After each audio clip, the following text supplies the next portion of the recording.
Hello, Bwana asifiwe. Ni siku nyingine tena Bwana ametukirimia na ili tuendelee na mafunzo yetu ya jinsi ya kuwa na mahusiano yenye afya. Najua kwamba Bwana amekuwa pamoja nasi, amekuwa upande wetu na bado tunaendelea kutumainia Bwana kwa kila jambo. Yeye ni mfalme wa vita na yeye hajawahi shindwa, tuendelee kumtumainia. Kwa hivyo nitaomba kwa ajili ya neno la Mungu, tupate kuomba wapendwa kwa sababu inastahili. Baba wetu wa mbinguni, tuaja mbele zako usiku wa leo Bwana, umekuwa pamoja nasi Mwokozi, tuatoa shukrani zetu mbele zako Bwana, tuasema ni asante. Thank you, Lord. Asante kwa usiku wa leo Bwana, mtumishi wako anaponena Bwana, tuomba mfalme ukamsaidie. In the name of Jesus. Na hata neno lako likawe msaada kwetu sasa na siku zijazo katika jina la Yesu. Yes. Bariki wasikilizaji wote Bwana na uwatende mema Mwokozi, na hata upiganie mioyo yao na hata maisha yao. Katika jina la Yesu Kristo tumeomba na kushukuru. Amen. Naomba unisaidie kumkaribisha mtumishi wa Mungu. Karibu. Asante. Praise the Lord. Bwana Yesu asifiwe. Nashukuru Bwana kwa sababu ya jioni njema katika jina la Yesu. Asante kwa sababu ya nyinyi ambao mnatufuata katika mtandao katika jina la Kristo Yesu. God bless you so much. God bless you katika jina la Kristo Yesu. This is a day that the Lord has made, that we may rejoice and be glad in it in the name of Jesus. Tunashukuru Bwana kwa sababu ya upendo wake katika jina la Kristo Yesu, na kwa sababu bado wewe uko. God has something for you in the name of Jesus. Thank God that you are still alive. That means that God has not finished with you. Mungu bado hajamaliza na wewe katika jina la Kristo Yesu. He is doing a new thing in your life. Mungu anafanya jambo jipya katika maisha yako katika jina la Kristo Yesu. Mambo yanaweza kuwa ni mazito, lakini I have a message for you ya kwamba Bwana anafanya njia pasipo kuwa na njia katika jina la Kristo Yesu. Biblia inasema ya kwamba yeye ni jemedali wa vita, anatupigania vita zetu katika jina la Kristo Yesu. Yeye Yesu Kristo ndio yeye yule jana, leo na hata milele. Yeye ndiye aliyekuweko, yeye ndiye aliyeko na ndiye atakaye kuweko in the name of Jesus. Napenda musikate tamaa kwa sababu God is enthroned in heaven in the name of Jesus. Hallelujah. Nataka tuende kwa neno la Bwana. Tumekuwa tukijifunza jinsi ya kudumisha mahusiano yenye afya katika jamii, kati ya watoto na wazazi, mke na mume, and your family as general. Tumekuwa tukijifunza jinsi ya ku maintain healthy relationship, hasa wakati huu ambapo kuna mambo mengi katika ulimwengu na watu wanakaa nyumbani. Kuna haja ya kujua jinsi ya kudumisha mahusiano yenye afya nzuri katika jina la Kristo Yesu. Tulijifunza kuhusu mahusiano part 1, mahusiano part 2 na mahusiano sasa hii ni part 3. Kama ulikosa part 1 and part 2, jinsi ya kudumisha mahusiano yenye afya katika jamii, ningependa kukuuliza uende katika mtandao wetu wa YouTube at Pastor Steve Waweru, na utaweza kupata mafundisho hayo mengine ya part 1 and part 2 katika jina la Kristo Yesu. Today we are going to part 3, maintaining healthy relationship in the family, part 3. Amen. Na tutaanza kwa kusoma katika kitabu cha Mambo ya Nyakati wa Kwanza, mlango wa 16 mstari wa 34, na kisha tutasomewa Wathesalonike wa kwanza mlango wa 5 mstari wa 16 na 18, alafu hiyo nyingine nitawaongoza jinsi tutakavyosomewa katika jina la Kristo Yesu. Amen. Wacha tusikize tunaposomewa. Tusome pamoja Mambo ya Nyakati wa Kwanza 16:4. Amen. Mshukuruni Bwana kwa kuwa ni mwema. Kwa kuwa ni mwema. Upendo wake wadumu milele. Upendo wake wadumu milele. Wathesalonike wa kwanza 5 mstari wa 16. Wathesalonike wa kwanza 5 mstari wa 16. Wathesalonike wa kwanza 5 mstari wa 16. It is there. Tusomeni. Furahini siku zote. Ombeni pasipo kukoma. That's right. Shukuruni kwa kila jambo. Shukuruni kwa kila jambo. Kwa maana haya ndiyo mapenzi ya Mungu kwa ajili yenu katika Kristo Yesu. Kwa maana haya ndiyo mapenzi ya Mungu kwa ajili yenu katika Kristo Yesu. Praise the name of the Lord. Amen. Siku ya leo ninataka kuzungumzia umuhimu wa kuwa na shukurani. Kuwa na shukurani. Narudia tena, umuhimu katika jamii, umuhimu wa kuwa na shukurani. Maandiko inasema ya kwamba tushukuru Bwana kwa kila jambo, kwa sababu hayo ndiyo mapenzi ya Bwana kwa ajili yetu katika Kristo Yesu. Praise the name of the Lord. Na ni vizuri kuwa na moyo wa shukurani. Nataka kuzungumzia kuwa na moyo wa shukurani in the family katika jina la Kristo Yesu. Na kwanza kabisa, jambo ambalo ni la muhimu, tunatakiwa kumshukuru Mungu kila mara, kwa sababu Bwana ametupa uhai, Bwana ametubariki. Ni vizuri kupata nafasi ya kumshukuru Mungu katika jina la Kristo Yesu.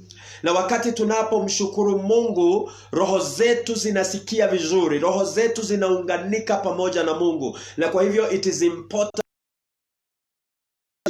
jinsi ya kumshukuru Bwana. Hata Biblia katika Zaburi 100 inasema ya kwamba tuingie katika malango yake kwa shukurani, tuingie nyuani mwake kwa wimbo mpya. Praise the name of the Lord. Kwa hivyo kuna umuhimu wa kumshukuru Mungu. Jambo la pili, and it is very important, ni wakati wa kuwa ni vizuri kuwa na shukurani kwa mtu na yule mwingine katika jina la Kristo Yesu.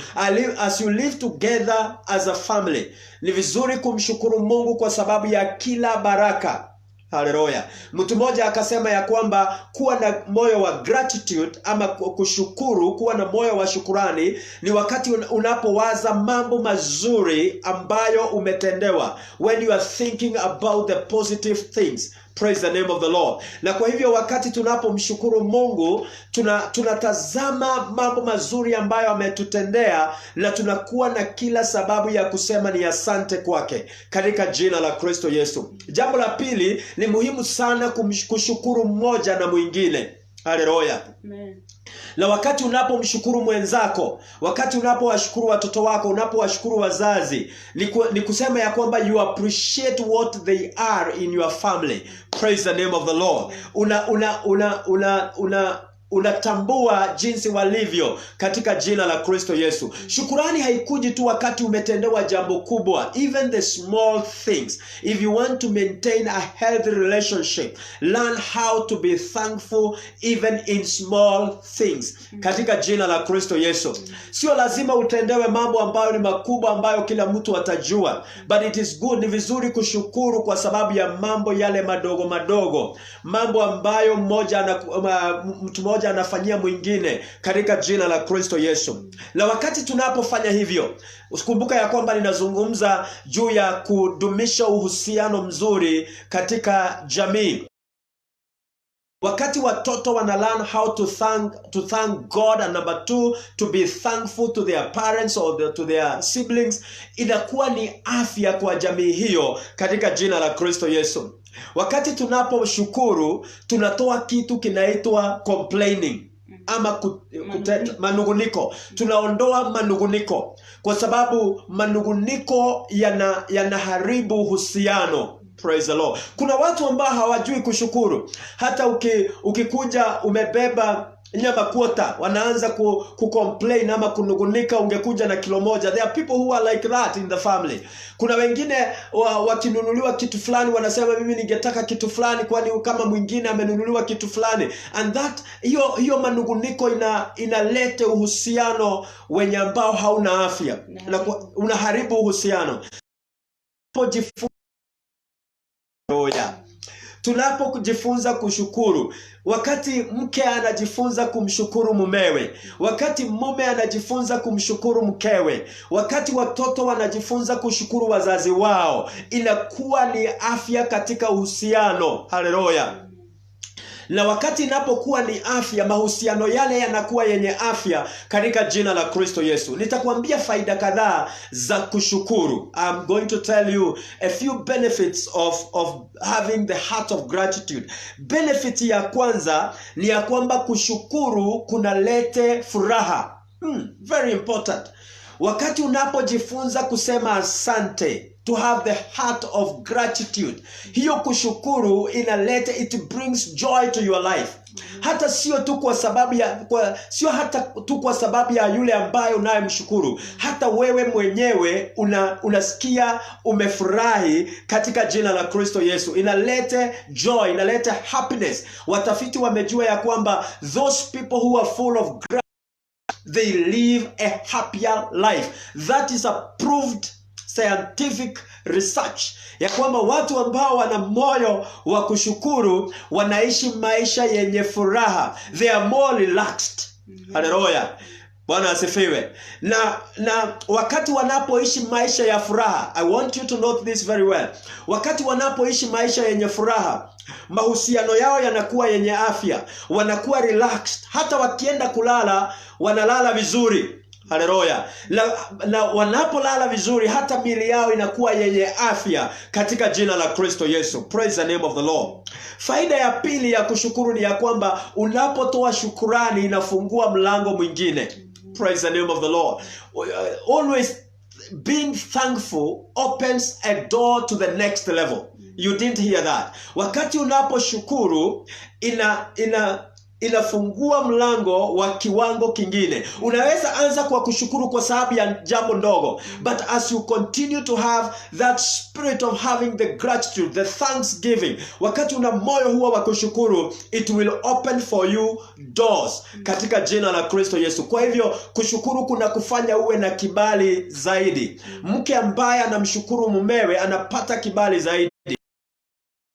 Anamshukuru mkewe anapata kibali zaidi. Watoto ambao wanajua kushukuru, they are not always complaining, wanapata kibali zaidi, and they are able to go to the next level in the name of Jesus. Praise the name of the Lord. Kushukuru pia kuna huwa kitu kinaitwa selfishness, ubinafsi. Wakati unapo mtu mwenye ushukurani, ubinafsi unakufa a natural death. Kifo, ubinafsi unakufa. When you have that heart of gratitude, selfishness dies. Haleluya. Na kama kuna kitu ambacho huharibu mahusiano katika jamii, katika mahala pa kazi, ni kitu kinaitwa ubinafsi. When somebody is only thinking about me, myself and I. Haleluya. Lakini wakati you have a life of thanksgiving, unakuwa na hiyo hali ya kushukuru, ule ubinafsi unakufa, unakufa, na unakuwa na ile hali ya kuappreciate na kutambua wengine na kuona mambo mazuri katika maisha yao. Praise the name of the Lord. There is somebody who said ya kwamba mtu hupata kile ambacho anachotafuta. Watu ambao wanaonanga ubaya peke yake wanatafutanga ubaya. Lakini ukiwa na moyo wa kushukuru, you will be looking for opportunities to appreciate your partner, to appreciate your family members katika jina la Kristo Yesu. You will not be only seeing the negative side of things. Na kwa hivyo ni vizuri tujifunze. I'm talking to us, even me included. Ni vizuri kujifunza na kujizoeza kuwa watu wa kushukuru katika jina la Kristo Yesu. Wakati unaposhukuru, you will not be self-centered. Praise the name of the Lord. Another thing ambayo kushukuru kuna faida yayo sana ni kwamba kushukuru kunaleta mahusiano, deeper relationship. Mahusiano ya ndani. Haleluya, mahusiano ya ndani. Wakati tunapojifunza kushukuru kwa sababu ya jambo fulani, chakula kimepikwa vizuri, sema asante, appreciate it. Haleluya. Praise the Lord. Nyumba imewekwa kuwa tidy, appreciate it and say thank you. Hallelujah. Jambo limefanyika nzuri, say thank you and like that. Na wakati mwingine it sounds as if it is not important, but it is very important. Wakati hiyo asante inatoka, wakati that spirit of gratitude is flowing, your relationship becomes deeper. Sisemi tu uhusiano wa mke na mume, mbali nasema hata uhusiano wa jamii katika jina la Kristo Yesu. Tafadhali geukia mwenzako na umwambie asante. Just appreciate somebody and say thank you. Thank you for being my wife. Thank you for what you have done. Thank you. That hiyo inakuwa ni afya na inatengeneza mahusiano katika jina la Kristo Yesu. Haleluya. Tujifunze kuwa na moyo wa kushukuru. Very important. Wakati tunaposhukuru, it reduces aggression in the family. Wakati unapojifunza kushukuru, when you have that heart of gratitude, it reduces aggression. Vita inapunguza vita, makasiriko nyingi, magombano, it reduces those things. Kwa sababu wakati mtu ana moyo wa kushukuru, always focuses on the positive side of things. Na kwa hivyo ni vizuri kujifunza kushukuru katika jina la Kristo Yesu. Watu ambao wanajua kusema asante, watu ambao wanajua kutambua what somebody has done good. Hallelujah. Unajua kuna watu ambao they only wait for the negative. Wakati mambo ni mazuri, they don't talk. They are just quiet. They don't appreciate anything. They are just there. Lakini wakati jambo litatendeka mbaya, hapo ndipo atalete makasiriko, atalete vita, atalete magombano na marumbano. My wife is saying marumbano. Atalete marumbano. Lakini wakati mambo ni mazuri, anapikiwa vizuri, everything is okay, analetewa chakula, everything is going on, ananyamaza. Lakini when things go bad, wakati wote anapopikiwa chakula bila chumvi nyingi, ananyamazaga. Hallelujah. Ananyamaza, just keeping quiet. Amepikiwa mwaka mzima, chakula hakijarura shube, lakini ananyamazaga. Lakini wakati itafanya nini? Wakati chumvi itakuwa zaidi, analete marumbano. Unaweza fikiri ya kwamba amekula chakula chenye chumvi nyingi the whole year. Kwa sababu ana focus on the negative instead of the positive. Praise the name of the Lord. When we are thankful, it's even easier to correct somebody when things go wrong. Amen. So it is important for us to learn to be thankful. Na wataalamu wamejua ya kwamba, ama wamefanya utafiti na kujua ya kwamba, wakati tunapokuwa na moyo wa shukrani, we build our self-esteem. Hallelujah. Tunajenga vile mtazamo wetu unajengeka. Self esteem kwa Kiswahili ni nini sasa? Venye tunajitazama. Hallelujah. Venye tunajitazama, unajitazama in a positive way. Haujidharau, how you don't lower yourself. Mtazamo wako haujishushi. Unajitazama vizuri na unakuwa mtu mwenye furaha kwa sababu you have a high self esteem katika jina la Kristo Yesu. Wakati ambapo tunajifunza kusema asante na kuwa na moyo wa shukrani, we become more friendly. Praise the name of the Lord. You even have favor with people. You have favor with your family members katika jina la Kristo Yesu, because you know how you have a heart of gratitude. Unajua jinsi ya kushukuru. Listen to what somebody said. Somebody said, be grateful for what you have. Hallelujah. And stop complaining. Amen. By the way, complaining will make you miss heaven. Complaining will make you miss your blessing. Complaining will make you live a sad life. Complaining will make you sick. Complaining will kill you. So be grateful. Be grateful to God.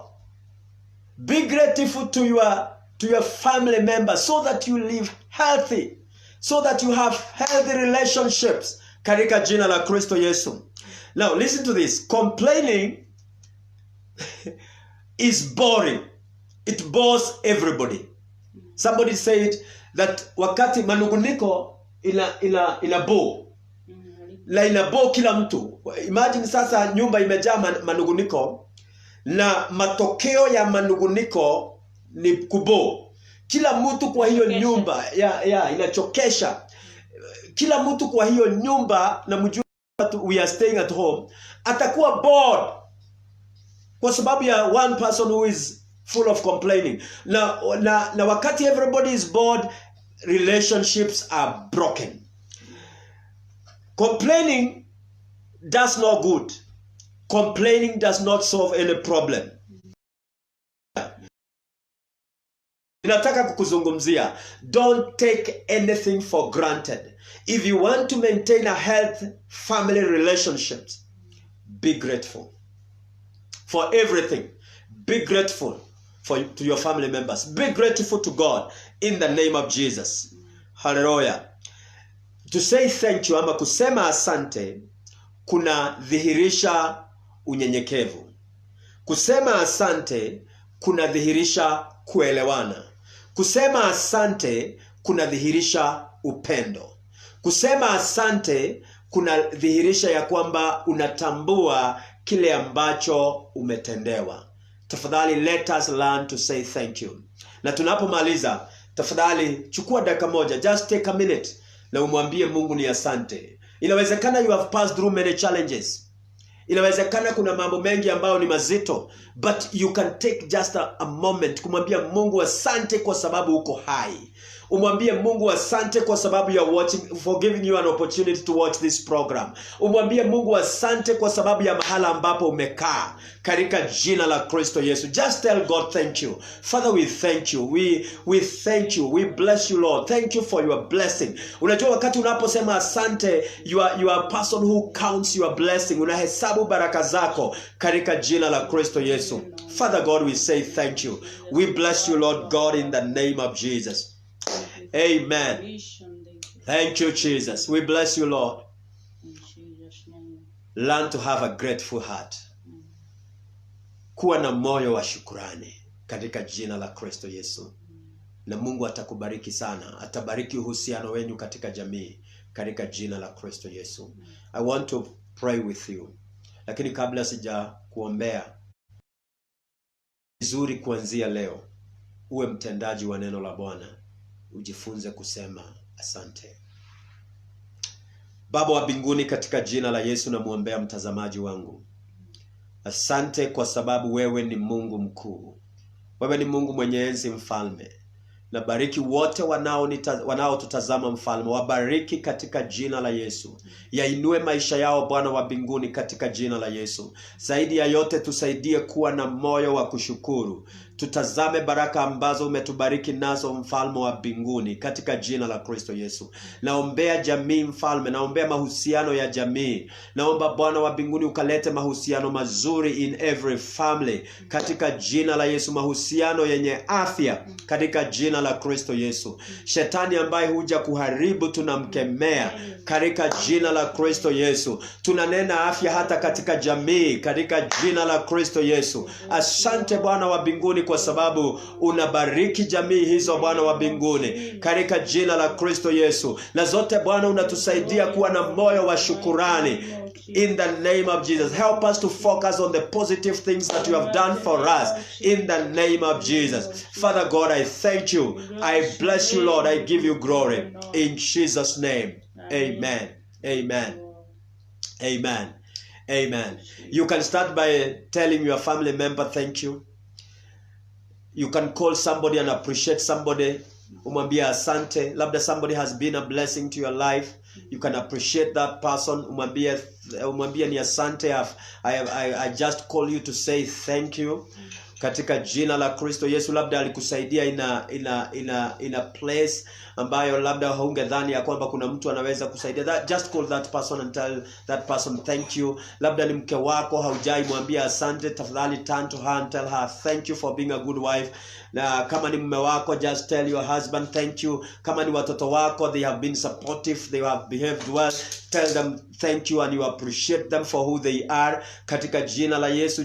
Just practice it and it will be part of you and you will live a healthy life in Jesus' name. Thank you, my wife, for being a good wife. Thank you, my husband. Praise the Lord. God bless you so much. Thank you, our daughters, for being good, and our son, God bless you. We appreciate you in Jesus' name. Just tell somebody thank you. Amen. Thank you. Yesu Kristo na ungependa kumpokea Yesu Kristo, please unaweza kufuata maombi haya baada yangu. Sema, Bwana Yesu, naja kwako. Natubu dhambi zangu. Uniokoe kuanzia leo na kupokea kuwa mwokozi wa maisha yangu. Katika jina la Yesu nimeokoka. Amen. God bless you. We love you and God bless you so much. In the name of Jesus, tukutane tena katika ibada ya Jumapili katika jina la Kristo Yesu, na ibada zingine za wiki ijayo in the name of Jesus. Every Tuesday na every Thursday we have our Bishop Dr. Charles Kaberu on Wednesday and Friday in the name of Jesus, and you are blessed in Jesus' name. You can follow us in our YouTube at Pastor Steve Waweru katika jina la Kristo Yesu. Amen. I love you.